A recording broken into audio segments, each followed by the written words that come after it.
गोवर्धन पर्वत, जिसे भगवान श्री कृष्ण जी ने अपनी उंगली पर धारण किया था। गोवर्धन पर्वत को श्री कृष्ण जी का ही स्वरूप माना गया है। हर रोज यहाँ लाखों श्रद्धालु गोवर्धन जी की परिक्रमा करने आते हैं।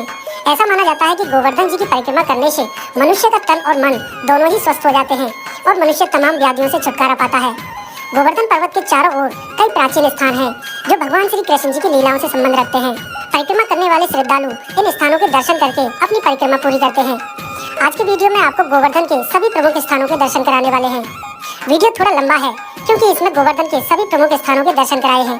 तो आइए याद करते हैं भगवान श्री कृष्ण जी की लीलाओं को और दर्शन करते हैं इन पावन स्थानों के। आप भी मानसिक रूप से हमारे साथ इस परिक्रमा में शामिल हो जाइए। वैसे तो गोवर्धन जी की परिक्रमा कहीं से भी शुरू की जा सकती है, परंतु अधिकतर श्रद्धालु दान घाटी से अपनी परिक्रमा शुरू करते हैं। दान घाटी वह स्थान है जहां श्री कृष्ण जी ने गोपियों से माखन का दान लिया था, जब वे माखन को कंस के यहाँ मथुरा ले जा रही थी। परिक्रमा में यहाँ से लगभग 3 किलोमीटर चलने पर हम पहुँचते हैं आन्योर गाँव।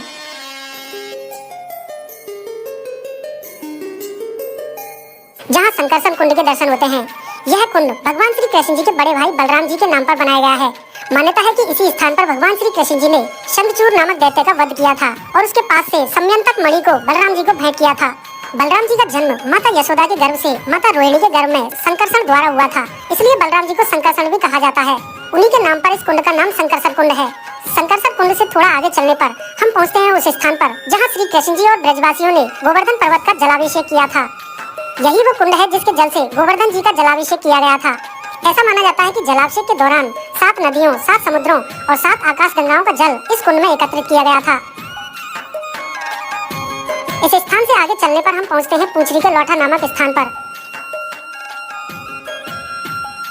ये भगवान श्री कृष्ण जी के सखा है। भगवान श्री कृष्ण जब नाथ द्वारा गए हैं तो इनको यहाँ बिठा के गए हैं और कह रहे हैं कि जो भी भक्त परिक्रमा करने आए उनके साक्षी रहना तुम। जो भी तुम जिनके साक्षी रहोगे उन्हीं की परिक्रमा यात्रा मंजूर हुआ करेगी। तो बाद में गोपिन को पता पड़ा है कि श्याम चलो गयो, चलो रे ढूंढ के आमे, पूछ के आमे। ताऊ से तो कह के गए होगा, तब आएंगे लौट के। तो सब यहाँ आएंगे ढूंढती रही, देख के इनको कहने लगे यार जाके पूछो री, क्या पता होगी श्याम कहाँ है और कब लौट के आएगा। तो वो दूसरी से बोली यार तू पूछ रही, और तीसरी से बोली यार तू पूछ रही जाके। ऐसे पूछ रही करके पूछरी गाँव का नाम पढ़ो यहाँ पे।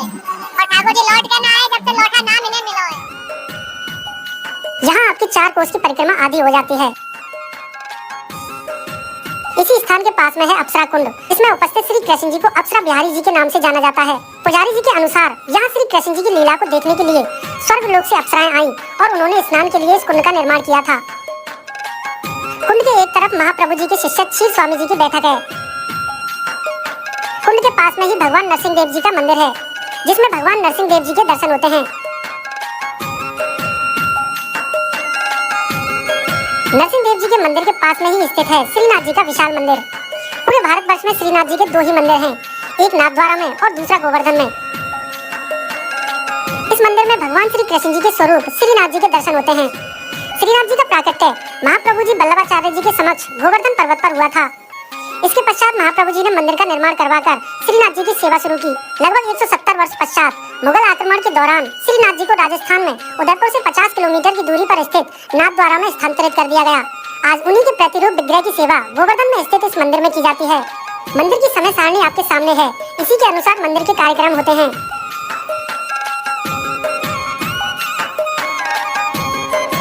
परिक्रमा में आगे चलने पर हम पहुंचते हैं मुखारबिंद मंदिर। मान्यता है कि यह गोवर्धन पर्वत का केंद्र है। यहीं से श्री कृष्ण जी ने गोवर्धन पर्वत को अपनी उंगली पर धारण किया था और ब्रजवासियों की रक्षा की थी। यहाँ के पुजारियों द्वारा गोवर्धन पर्वत पर द्वापर में हुई इस लीला के कई चिन्ह भी बताए जाते हैं। भगवान जी ने सेम राधा रानी की यहाँ मांग भरी गिरिराज जी में आके, तो ऐसे घिसते हैं और घिसने के बाद देखो सिंदूर सेम निकला। ये सिंदूर इसरा जे भैया चंद्र खिलौना है। जसोदा मैया से कन्हैया जी मांगे मैया मुझे चंद्र खिलौना दे, तो देखो ये चंद्रमा है, ये चंद्रमा बना हुआ है जो जसोदा मैया ने अपने लाला को दिया।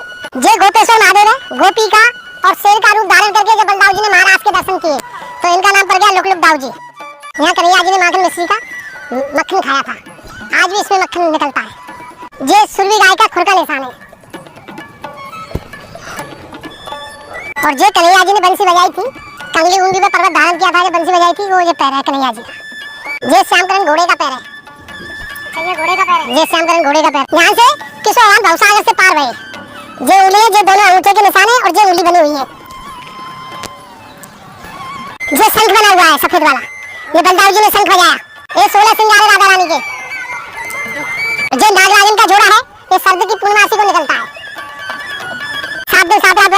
सुने जी, 7 दिन 7 रात बरसात हुई थी। ये लोकनाथ जी का मंदिर है, कृष्ण के बड़े भाई बलराम जी।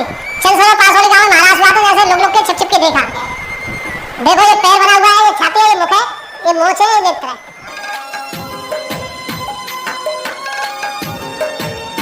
मंदिर से थोड़ी दूरी पर गोवर्धन की तलहटी में स्थित है सुरभि कुंड।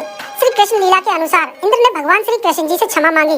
उसी समय इंद्र ने सुरभि गाय को श्री कृष्ण जी के लिए भेंट किया था। मान्यता है कि स्वर्गलोक से सुरभि गाय का प्रथम आगमन इसी स्थान पर हुआ था, इसलिए इसे सुरभि कुंड के नाम से जाना जाता है। परिक्रमा में यहाँ से आगे चलने पर हम पहुँचते हैं जतिपुरा गाँव में, जहाँ आपको मुखारबिंद मंदिर के दर्शन होते हैं। इस स्थान को गोवर्धन जी का मुख माना जाता है। यही गोवर्धन जी को दूध दही का भोग लगाया जाता है।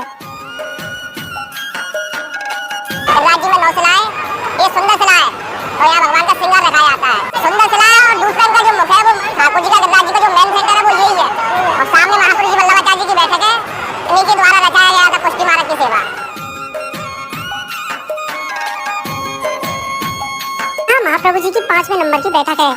मान्यता है कि इस कुंड का निर्माण स्वयं श्री कृष्ण जी ने राधा रानी और सखियों से होली खेलने के लिए किया था। यहाँ की अद्भुत प्रथा है कि यहाँ साल के 12 महीने होली खेली जाती है। जो लोग ब्रज की होली के समय नहीं आ सकते, वे यहाँ कभी भी आकर होली खेल सकते हैं।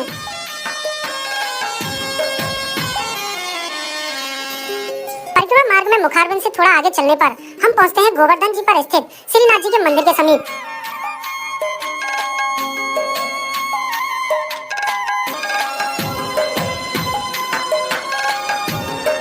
यहाँ के देखिए, ये पत्थर जो है बिल्कुल भी नुकीले नहीं है, आपके पैरों में चुभेंगे नहीं।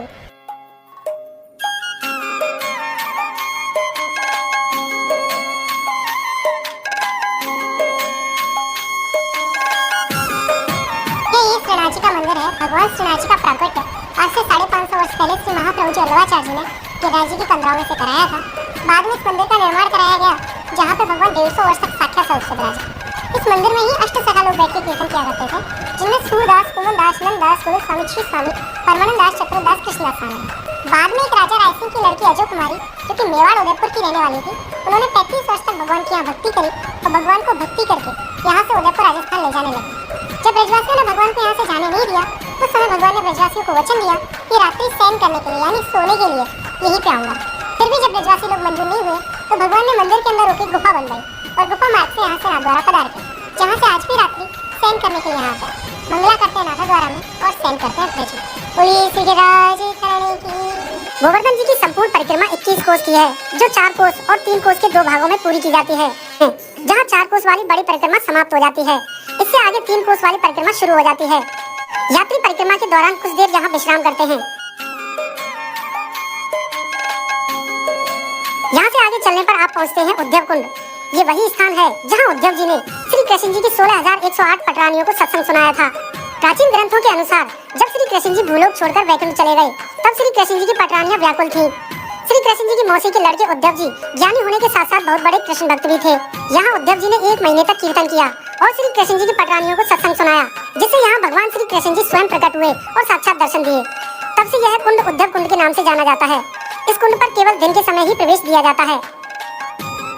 यहाँ से 2.5 किलोमीटर चलने पर आता है राधा कुंड।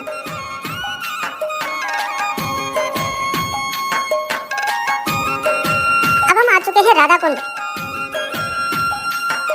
राधा रानी जी को समर्पित इस कुंड के मध्य भाग में एक गोल आकृति का कुंड है। मान्यता है कि उस कुंड का निर्माण स्वयं राधा रानी जी ने अपने कंगन से किया था, इसलिए इस कुंड को कंगन कुंड कहा जाता है। राधा रानी जी ने इस कुंड का निर्माण अघोई अष्टमी की मध्य रात्रि को किया था। मान्यता है कि अघोई अष्टमी की मध्य रात्रि को कोई निसंतान महिला अपने बाल खोलकर इस कुंड में स्नान करे तो उसे संतान की प्राप्ति होती है। गोवर्धन परिक्रमा में स्थित यह कुंड सबसे पवित्र कुंडों में से एक है। श्री राधा कुंड के बगल में ही स्थित है श्याम कुंड। इस कुंड की कथा भगवान श्री कृष्ण जी की उस लीला से जुड़ी है, जब अरिष्टासुर नाम का दैत्य गाय का रूप धारण करके श्री कृष्ण जी की गायों में शामिल हो गया था। उसका वध श्री कृष्ण जी ने किया। राधा रानी सहित तमाम ब्रजवासियों ने श्री कृष्ण जी को बताया कि उन्हें गौहत्या का पाप लगा है। नारद जी ने इस पाप का उपाय बताया कि यदि आप सभी तीर्थों के जल में स्नान करें तो इस पाप से अवश्य ही मुक्ति मिल जाएगी। इस पर श्री कृष्ण जी ने अपनी मुरली से इस कुंड का निर्माण किया और सभी तीर्थों का आह्वान किया और इस कुंड में स्नान किया। तब से यह कुंड कृष्ण कुंड के नाम से जाना जाता है। इसके बाद परिक्रमा का अगला दर्शनीय स्थल है कुसुम सरोवर। इस सरोवर का नाम राधा रानी जी की सखी कुसुमा के नाम पर है। मान्यता है कि यहाँ श्री राधा कृष्ण जी छुप छुप कर मिला करते थे और यहीं श्री कृष्ण जी ने राधा रानी जी की चोटी गूंथी थी। इस सरोवर के चारों ओर कदम के वृक्ष हैं। सरोवर की गहराई 60 फीट है और सैकड़ों सीढ़ियां सरोवर के चारों तरफ बनी हुई हैं। सरोवर पर खूबसूरत छतरियां बनी हुई हैं। सरोवर का निर्माण मध्य प्रदेश के बुंदेला राजा वीर सिंह ने 1619 में करवाया था। इसके बाद सन 1723 में भरतपुर के महाराजा सूरजमल ने इसे कलात्मक और भव्य स्वरूप प्रदान किया। इसके बाद सन 1768 में महाराजा सूरजमल के पुत्र जवाहर सिंह ने अपने पिता और तीनों माताओं की याद में अनेकों कलात्मक और खूबसूरत छतरियों का निर्माण करवाया। कुसुम सरोवर के पास में ही स्थित है नारद कुंड। अब हम पहुंच चुके हैं नारद कुंड। गोवर्धन का यह स्थान द्वापर और त्रेता ही नहीं बल्कि सतयुग से भी संबंध रखता है। सतयुग में नारद जी ने यहाँ तपस्या की थी। बालक ध्रुव जब अपनी सौतेली माँ के कटु वचन सुनकर भगवान की खोज में निकले तब इसी स्थान पर उन्हें नारद जी मिले और यही नारद जी ने भक्त ध्रुव जी को गुरु दीक्षा दी। यह स्थान भक्त ध्रुव का गुरुकुल भी है। परिक्रमा में आगे का स्थान है मानसी गंगा, जो गंगा माँ का ही स्वरूप है। मान्यता है कि भगवान श्री कृष्ण जी ने अपने माता पिता और ब्रजवासियों को गंगा स्नान कराने के लिए अपने मन की शक्ति से गंगा जी की इस धारा को प्रकट किया था, इसलिए इसे मानसी गंगा कहा जाता है। परिक्रमार्थी मानसी गंगा में स्नान करके तट पर स्थित गंगा जी के इस मंदिर में पूजा करते हैं।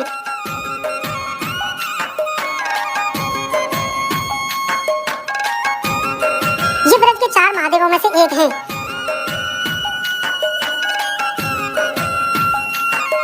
यहाँ एक ही स्थान पर ब्रज के 5 महादेवों के दर्शन होते हैं। ऐसा माना जाता है कि जब इंद्र ने ब्रज में अपना कहर बरसाया तब शिव जी ने सुदर्शन चक्र को धारण किया। इसी कारण इन्हें चक्रेश्वर महादेव कहा जाता है। यात्री मानसी गंगा में स्नान करके शिव जी पर जल चढ़ाते हैं। इसके बाद परिक्रमा में आगे चलने पर पुनः हम दाम घाटी पर पहुँचते हैं। इस प्रकार गोवर्धन जी की परिक्रमा पूरी होती है। तो ये थे गोवर्धन जी के सभी प्रमुख स्थान। गोवर्धन जी की यह यात्रा आपको कैसी लगी हमें कमेंट सेक्शन में जरूर बताइएगा। वीडियो पसंद आया हो तो लाइक और शेयर करें। मिलते हैं ब्रज यात्रा के अगले वीडियो में। जय श्री राधे कृष्णा।